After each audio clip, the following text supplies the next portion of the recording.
Hi, this is Kevin of Keen Mass Appraisal Consulting. Today I'm going to talk about creating custom market areas or neighborhoods. When I started creating a mass appraisal system for the city of Philadelphia, one of the first things I did was use GIS to create a custom neighborhood layer. Over the years, I've presented this material to my modeling staff, to assessors in the office, the press, watchdog groups, and to our city administrators. I've also given this presentation several times at conferences. In the Philadelphia office, we've used this system for over 20 years with excellent results. We've tried other systems, including some of those mentioned in this presentation, but found nothing was as effective as this method. We know that location is one of the most important characteristics of a property that determine or influence value, and that can explain variance in price or value. All mass appraisal systems must be able to categorize and stratify properties based on location. Commonly, these methods include polygons with defined boundaries. Now, polygons have the advantage of being really simple to use and to assign. If a parcel lies within the polygon, it's a 1. If it lies outside the polygon, it's a 0. Almost everyone can use a system that includes polygons. They are particularly effective in urban and suburban environments and are easily incorporated into regression models. Another system that is commonly practiced is using GIS to create a three-dimensional surface map, where each observation forms an observation point, and there are lines drawn between observations to create what looks like a wired grid between points. Values are interpolated between observations, so that if I have a high point with a value of 2 that's linked to a lower point with a value of 1, the midpoint between them would have a value of 1.5. These work well in places where the transitions between locations are gradual or where there are not a lot of observations. These are highly sensitive to the addition or removal of observation points, so they tend not to be as stable as polygons. Geographic weighting is gaining in popularity. Geographic weighting is based on Tobler's principle that all things are related, but near things are more closely related than things that are further apart. It works well if your groupings are homogeneous, or if you have a suburban area where there's a tract of homes that are similar, and then there's another tract of homes or another development where houses are different, but within that development, all of those are similar. So it works very well under those circumstances. One of the weaknesses of geographic weighting is that it does not consider directionality. In many urban and suburban environments, a property that's 3 blocks away in one direction might be more comparable than one that is 1 block away in another direction, if, say, there's an arterial street between them. Geographic market areas, or what I'll refer to in this presentation as GMAs, are polygons that are used to define location. Now, in order to be effective, polygons need to correlate with property value. They need to be internally consistent, displaying very little variation within boundaries. They must be unique. Each one must be unique or distinctly different than the others. There has to be something that sets them apart. In total, the system must create a number of locations that adequately reflects your market. There's no ideal number, and the number will change over time as new areas emerge, areas are combined, or boundaries are moved. The system requires the ability to be revised in response to changing market conditions. Almost every one of the major revaluation projects in the Philadelphia office included a period for analysis and revision of the GMAs. And last, but certainly one of the most important considerations, is that market areas should not be based on demographics. Using demographics to define locations creates an entry point for bias in your valuation process. Your GMAs should be about physical attributes of the properties and market behavior. So why use custom areas? Not all polygons are created equal. Many counties use polygons that have been created for other purposes and repurpose them for assessments. A lot of people use census tracts. These are defined by the Census Bureau based on demographic information. And they never change. Zip codes are often used by MLS, AVMs, and lending institutions. They're also based on demographics, and again, they don't ever change. Neighborhoods. Now, I will frequently use the term GMA and neighborhoods interchangeably, but in this case, I mean neighborhoods that are defined by city planning offices. Many of them will have definitions for neighborhoods, and these are usually based on demographics and tradition. Voting districts are commonly used. Wards and books are about where people vote, and these political divisions are deeply rooted in demographics and should always be avoided. So what do all of these methods have in common? Well, none of them are based on real estate prices, values, attributes, or market behavior, so none of them really work well as a method for defining location for real property. Custom defined areas can significantly outperform any of these methods. Let's define what a GMA is. A GMA is an area within which parcels that have similar characteristics will sell for similar prices. It is not necessary for all the properties within a GMA to be homogeneous or similar. In most urban environments, you can have a lot of variation from one property to the next in terms of age, condition, the style or type of the property, construction quality. But what is important is that any two properties that are similar should be expected to sell for close to the same price or the same price per square foot. So the test we always used was if you took a house, moved it across the street, and the value would change, then that was a GMA boundary. So this is a map of GMA L221. You can see that there are parcels of various sizes. This GMA contains a variety of detached and semi-detached single-family homes, as well as multifamily and a few apartment buildings, ranging in age from the 1910s to new construction.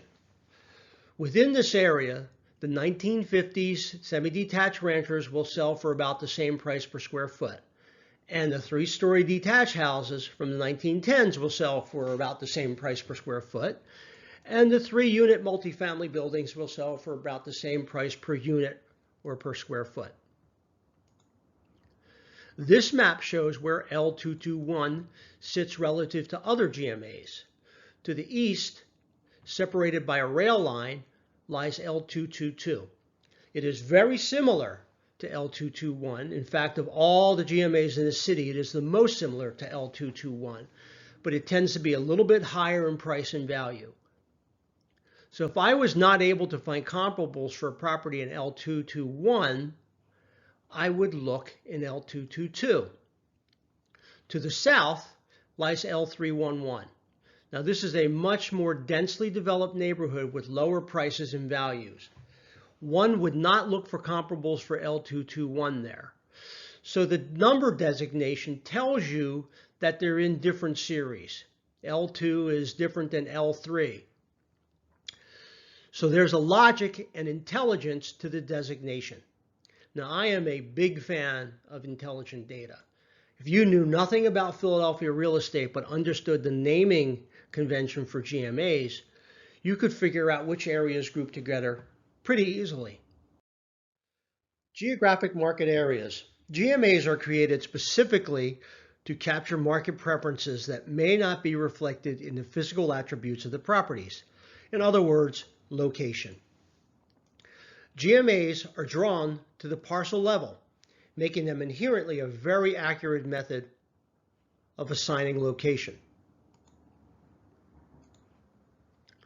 GMAs can be reviewed and updated routinely as part of a revaluation cycle. Every time we did a major revaluation project in the Philadelphia office, it would start with a review of the GMAs to see how the market had changed since the last revaluation. Every property type that can define a market with a unique set of location variables can have a separate layer. I'll talk a little more about this later.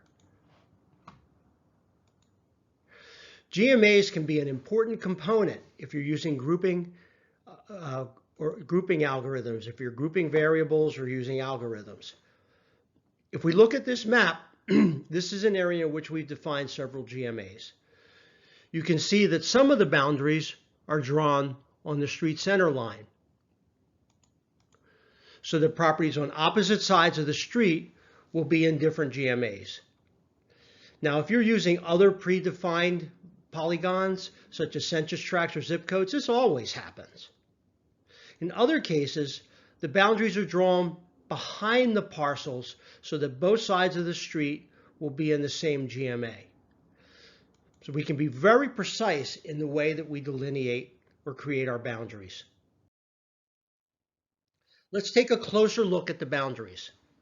As I've mentioned, GMA boundaries can be drawn along the street center line so that opposite sides of the street will be in different GMAs. So in this GMA, we can see that we're using arterial streets as boundaries on the north, east, and south.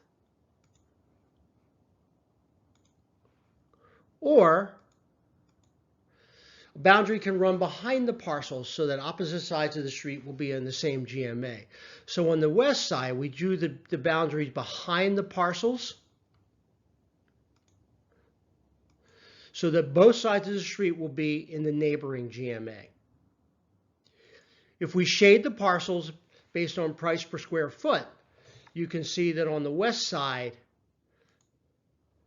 they're pretty similar and really should be grouped together.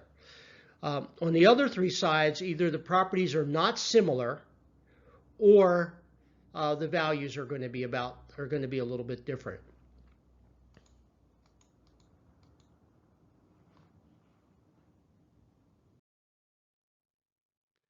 So one of the important features about this system is what we call nesting. When we define GMAs, it can support multiple levels of granularity. In Philadelphia, we assign identifiers so that smaller areas of comparability will lie within larger areas. We call this nesting, and it supports grouping algorithms and can use logic to combine small areas into larger ones. So on the right side here, we have a map of the 16 zones that we use in Philadelphia. These are the major divisions across the city, typically created by natural boundaries. Now, within a zone, we expect the time trend to be similar and attributes to have the same relative significance or effect on value. So a garage will behave the same way across the zone, or a property type or size of property will be favored across the zone. Each zone gets its own model. So in zone M, there's 16 zones, and in zone M, there are 71 GMAs. That's all of these.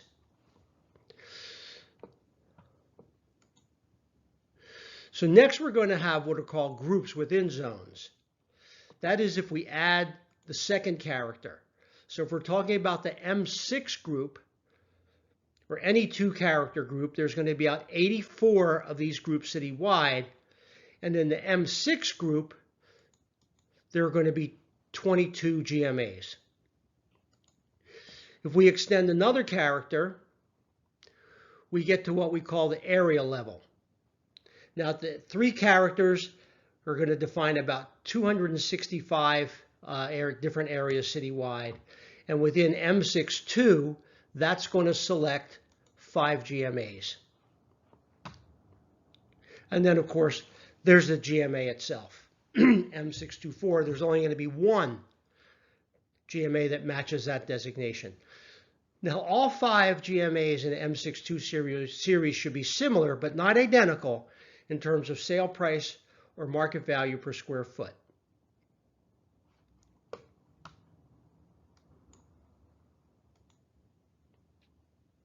So that's our GMA, which is uniquely defined as M624.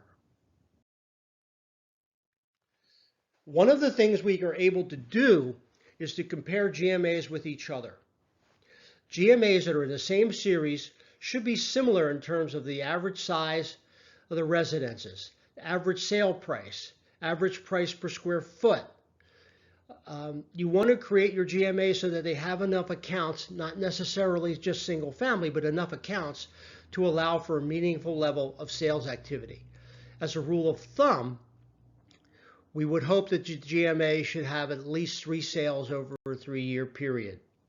Now, if we look at the 15 GMAs in the 4 areas that comprise the A4 series, we can see that each is a little bit different.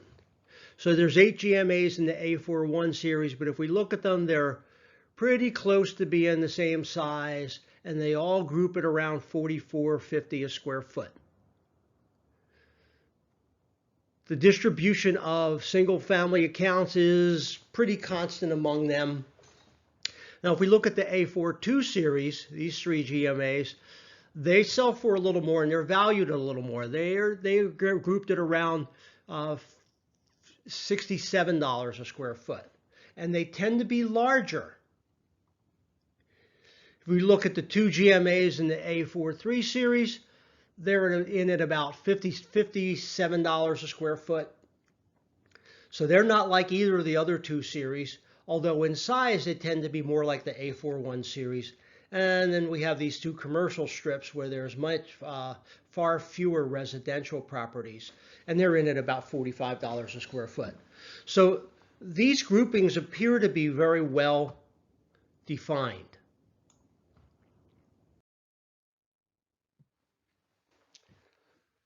GMAs are said to have integrity when prices or values within the GMA are fairly uniform and any observed variance can be explained by something other than location. So a GIS analysis of rates per square foot of existing housing will reveal patterns or clusters of variance. Where there is variance, we first want to look to see if we can account for that due to some factor other than location.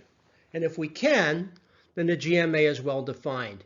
So in this case, we have some variance here. It's close to the park. We have some here along the major commercial corridor. So we can look at this variance and say, yeah, but it's because of something that's not general location. If it was due to general location, we may need to revise the boundaries of the GMAs. So this allows us to keep current with changing market conditions so that our location variables can always be as reliable as possible.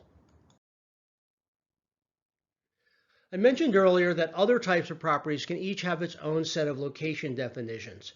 So we have GMAs for residential properties and what we call locale codes for non-residential properties, and the 2 terms are pretty interchangeable. But the market area boundaries and definitions will vary based on property types. So each major property type has a separate layer that defines areas of comparability. So this is our apartments layer. Anything that is an apartment building is going to be assigned a locale code that starts with a 2. And you can see there are far fewer of these than there are residential GMAs. There's about 650 residential GMAs and about 120, I think, apartment locales. This is our commercial layer. So in this case, anything that's a retail property is going to have be assigned a locale code that starts with a 4. And there's far more of these than there are apartment locations, and the boundaries don't coincide. They're different sets of boundaries. And if we look at our industrial layer, this has probably the fewest areas, and these boundaries, again, do not conform to any of the boundaries on the other layers.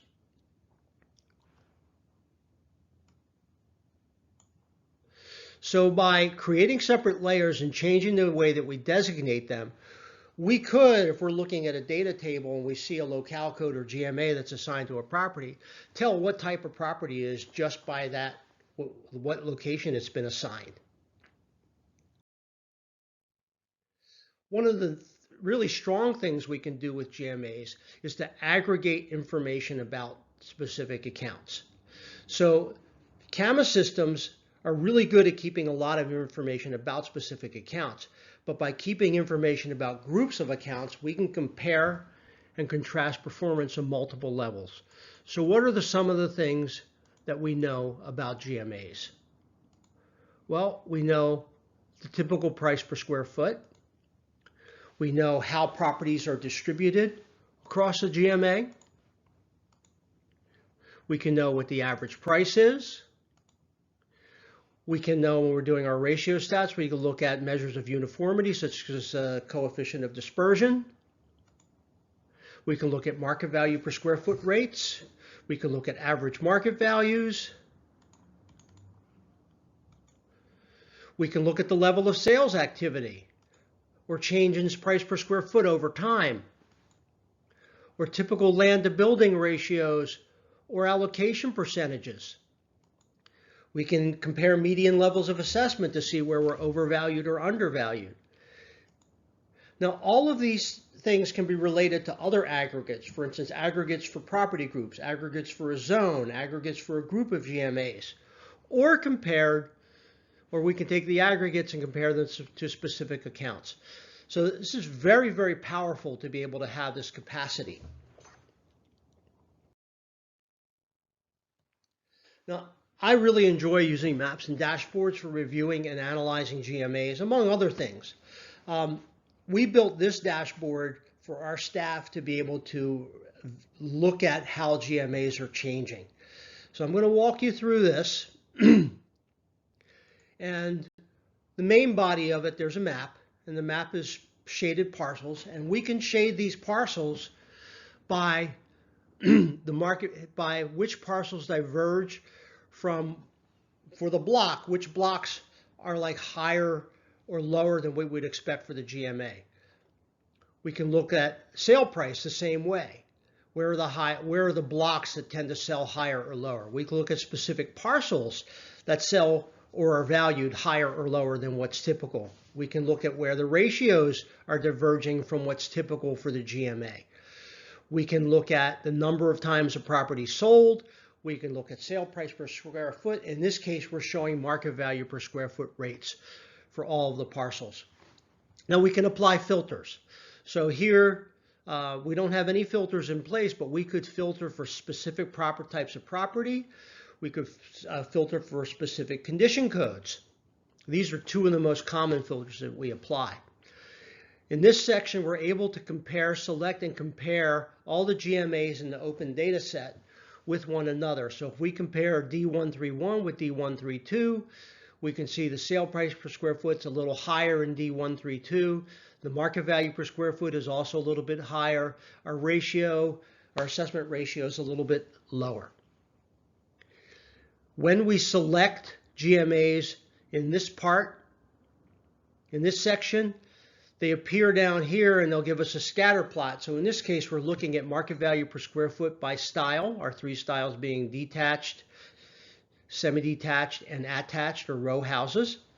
And we can compare how they're playing out across the two GMAs. And this allows us to see if there are in fact differences with the differences that we expect to see, if they are performing differently, or maybe if we need to take some action.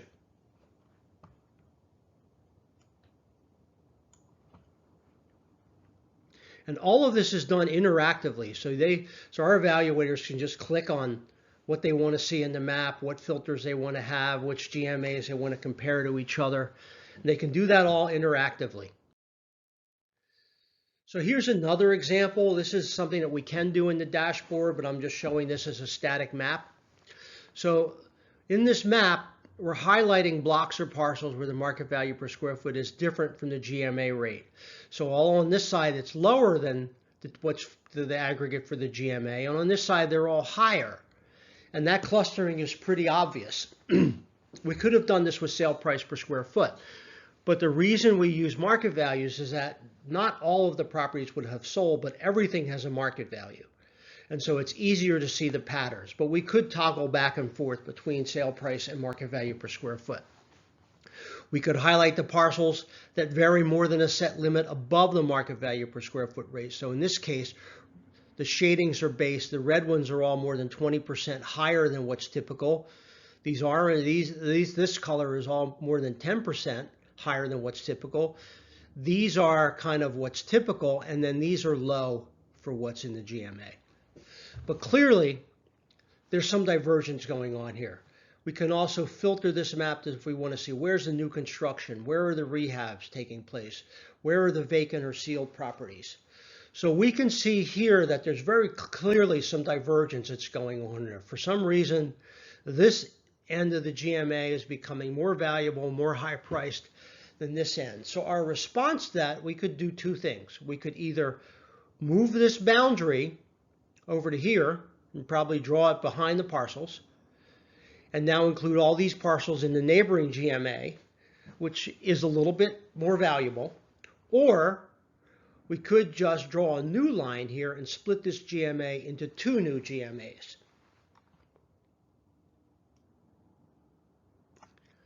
But this kind of visual analysis makes it pretty easy to identify and respond to change in your market. I'd like to talk for a bit about how our location polygons interact with spatial attributes to further fine-tune our location variables. So in the city of Philadelphia, all of our models include spatial variables. So these are measurements of distance from either desirable or undesirable features, such as parks, rec centers, highways, bridges, transportation, and so on. Now, some modelers will have you believe that spatial attributes can completely replace other location attributes in your model. So we actually tested and compared performance using either spatial data or GMAs, no location variables, and also combining them together.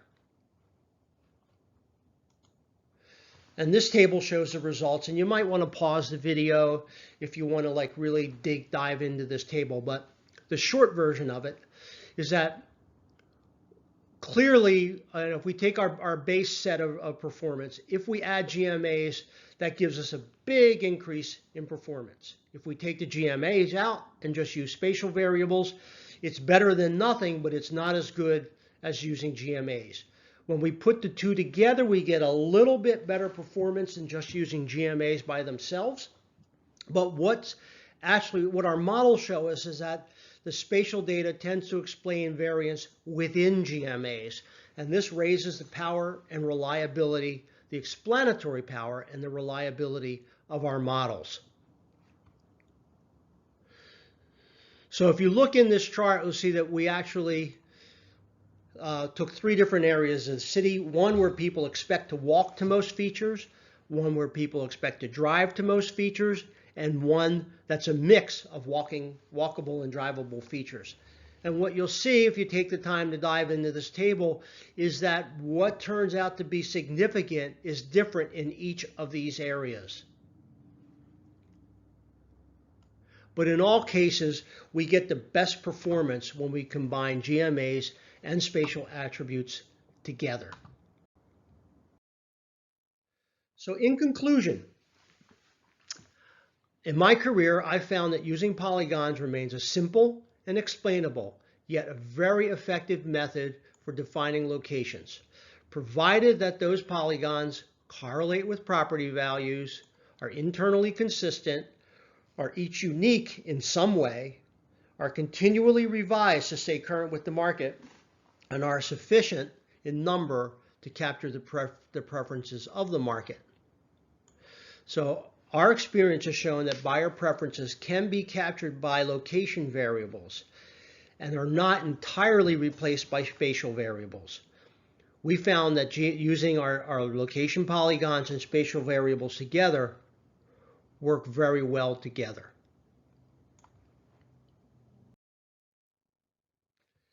In my opinion, everyone should be using custom defined areas. Using other polygons, such as zip codes or census tracts that are based on demographics, creates an entry point for bias in your evaluation process. You should not be using demographics, but if your locations are based on demographics, you're baking demographics into your evaluation process. But if you're interested in setting up custom defined locations, the process is fairly simple. We're going to start by identifying the key physical features that create natural boundaries within your county or municipality. And within those areas, we're going to use price per square foot and value per square foot analysis to identify clusters of similarity. We're going to use GIS to create shapefiles by drawing the boundaries again over your parcel maps. And then we're going to check for integrity and explainability of variance.